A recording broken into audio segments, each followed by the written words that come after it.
My name is Tracy Trevino Loughrey, and I got my license in July of 2015.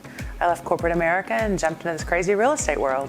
I am a third-generation Austinite, and I've been in Austin my entire life. So what I've learned in the time that I've been doing this is that there really is a place for everybody here. There's a community, there's a network, there's different pockets. No matter what your interests are, what you are passionate about in life, there's definitely a community here in Austin for everyone. I had the opportunity to work with some really great agents a few years back, and most of those agents, which I really respect, joined Spyglass last year, and Q1 of this year, they were super excited and just said it was the place to be, and that Ryan and Sunny had a great thing going, and so I got here as quick as I could. So I had a colleague who was a very seasoned agent who's now retired once tell me that being a realtor that I was a dream maker.